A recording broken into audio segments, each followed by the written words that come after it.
Days, and I've been putting out some data from yesterday, breaking up the Tata Group companies by numbers. There are some 57 companies that I found on this website called Capital Line. It's a pretty popular database used by market participants for one, and investors, etc. as well.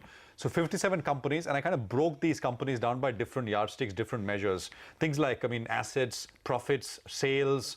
Market cap is not so relevant, but things like return on capital employed, etc. So as part of this, when the news broke that N. Chandra is now going to be elevated to the Tata Sons board, I just looked at what TCS really contributes to the overall group. That is the Tata Group per se, and if you can have those graphics up. So these are the numbers. Two very simple numbers, but I think they make the point absolutely strongly. The importance of TCS to the Tata Group. TCS takes up 10% of the group's capital, that is capital employed. But TCS single-handedly is responsible for 88% of the group's profits. That is as of the end of financial year 16. Those numbers speak for themselves, and those numbers kind of make you wonder, well, why wasn't Mr. Chandra already part of the Tata Sons board? If anything, if numbers are essentially one important reason, and they are important reasons because they reflect how well any individual has been able to run the company. TCS has had a fantastic run. It's only in the last couple of years that it's got into a bit of trouble. But since listing in 2004, it's had a phenomenal run, right?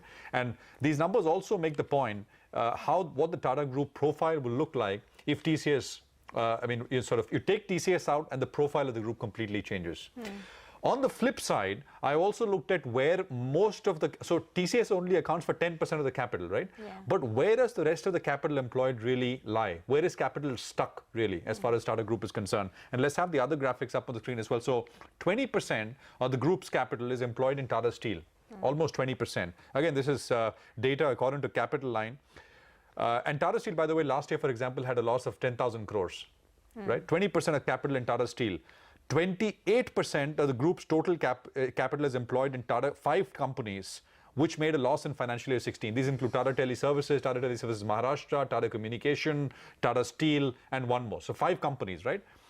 58% of the total capital employed by the group is in companies which earn less than 10% return on capital employed, right? Average cost of capital in India is about 12-13%, even for well-run companies of the Tata Group. So 58%, almost 60% of the capital is employed in businesses which don't make the cost of capital. So I think these were some interesting kind of numbers which put this entire debate, and I'm not getting into whether how much these numbers were responsible for what happened, the sudden departure of Mr. Mistry, but these numbers kind of tell a story by themselves.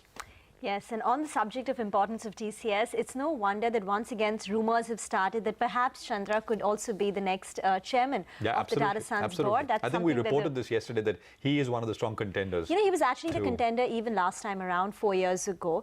But 2012. Yeah, he was also the contender there. Actually, and now once again he's... So there was I think there was Mr. Noel Tata who was a strong contender, and... but at that time, came as a dark it was a surprise, right? It was a surprise. Actually, if anything, Mr. Noel Tata was seen as the front runner. Yeah. And then Mr. Cyrus Mistry, of course, was appointed. All right, clearly the crown jewel in the TCS group. But let's